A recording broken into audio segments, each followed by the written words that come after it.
कीमतें ज़्यादा हैं, जिसकी वजह से इंपोर्ट मुमकिन नहीं है। लेकिन हमारे हमसाया ममालिक में, इंडिया में चीनी की कीमत पाकिस्तान से काफ़ी कम है। तो इसलिए हमने इंडिया से चीनी की तजारत जो है वो खोलने का फ़ैसला किया है।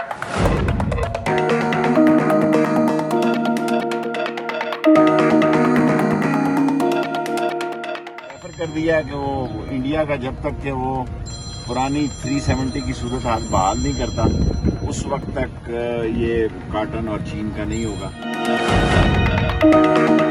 नमस्कार, मैं हूं दिबांजलि मोइत्रा। पाकिस्तान ने एक बार फिर साबित कर दिया कि उसकी करनी और कथनी में कितना फर्क। वो जो कहता है उस पर आसानी से विश्वास नहीं करना चाहिए। गरीबी, भूखमरी झेल रहे पाकिस्तान ने पहले तो भारत के साथ व्यापार बहाल करने की घोषणा की, लेकिन अगले ही दिन कट्टरपंथियों के डर से इस फैसले पर यू टर्न मार दिया। पहले तो पाकिस्तान ने भारत से चीनी और कपास के आयात को मंजूरी दी, लेकिन बाद में वो इस फैसले से पलट गया। इमरान खान के इस फैसले का वहां के कट्टरपंथी विरोध कर रहे थे। ऐसे में अपनी राजनीति साधने के लिए इमरान खान को बैकफुट पर जाना पड़ा। बुधवार को पाकिस्तान की इकोनॉमिक कोऑर्डिनेशन कमेटी ने अपनी बैठक में भारत से चीनी और कपास के आयात को मंजूरी दी थी। इस बात की जानकारी खुद पाकिस्तान के वित्त मंत्री हम्माद अजहर ने दी। ईसीसी में हमने गंदम की जो मिनिमम सपोर्ट प्राइस है वो 1800 रुपये पे फिक्स करने का फैसला किया है, जो कि मैं समझता हूं कि किसान के लिए, एक हमारे किसान भाइयों के लिए एक रिलीफ है। इसके अलावा हमारी जो चीनी की कीमतों में इजाफा हुआ है, हमने पूरी दुनिया से इंपोर्ट तो अलाउ की है चीनी की, लेकिन बाकी दुनिया में भी चीनी की कीमतें ज़्यादा हैं, जिसकी वजह से इंपोर्ट मुमकिन नहीं है।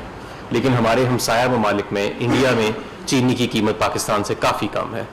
तो इसलिए हमने इंडिया से चीनी की तजारत जो है वो खोलने का फ़ैसला किया है 5 लाख टन की हद तक प्राइवेट सेक्टर के लिए। हमारी मजमूई पैदावार 55 से 60 लाख टन है, ताकि यहाँ पे भी हमारी सप्लाई पोजीशन जो है वो बेहतर होए, जो एक मामूली सी शॉर्टेज है इस साल वो पूरी भी हो जाए और कीमतों में भी इजाफा हो। इसका बराह रास्त फ़ायदा पाकिस्तान के गरीब अवाम को पहुँचेगा।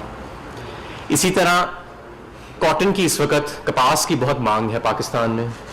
हमारी एक्सपोर्ट्स में इजाफा हुआ टेक्सटाइल की, और कॉटन की क्रॉप अच्छी नहीं थी पिछले साल कपास की।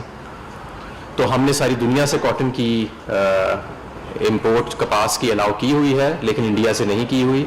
और इसका बराह रास्त फ़र्क एसएमईज़ पे पड़ता है, यानी कि जो छोटी सनत है। बड़ी सनत तो मिस्र से भी मंगा लेती है, दूसरे ममालिक से भी मंगा लेती है, महंगी भी मंगा लेती है, लेकिन एसएमईज़ के लिए ये ज़रूरी है। और आज मिनिस्ट्री ऑफ कॉमर्स की प्रपोजल के ऊपर हमने ये ईसीसी में फ़ैसला किया है कि हम कॉटन की इंपोर्ट को भी इंडिया से खोलेंगे जून के एंड तक। लेकिन गुरुवार को पीएम इमरान खान के नेतृत्व में हुई कैबिनेट मीटिंग में सरकार ने इकोनॉमिक कोऑर्डिनेशन कमेटी के फैसले को पलटने पर मुहर लगा दी। इस बात की जानकारी पाकिस्तान के गृह मंत्री शेख रशीद ने दी।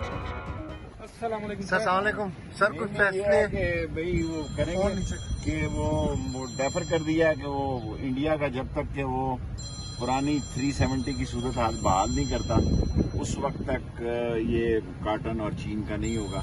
लाल हवेली की तरफ आग लगी है, मैं उधर जा रहा हूं। सर, वैक्सीन के हवाले से जो रिटेल प्राइस, वैक्सीन की तो अभी नहीं आई थी, वो बाकी उन्होंने दिया शीट पे और ब्रॉडशीट पे और चीनी पे भी उन्होंने सूरत हाल बताई है। तो ब्रॉडशीट का पब्लिक करने का फैसला किया गया।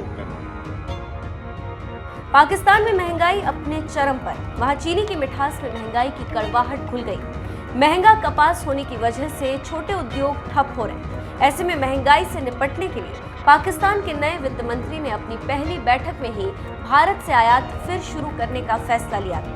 लेकिन इस पर भी राजनीति शुरू हो गई और दबाव में इमरान खान सरकार ने फैसले को पलट दिया। अगस्त 2019 में भारत की ओर से जम्मू कश्मीर से आर्टिकल 370 हटाए जाने के बाद पाकिस्तान ने भारत से कारोबार बंद करने का फैसला लिया था।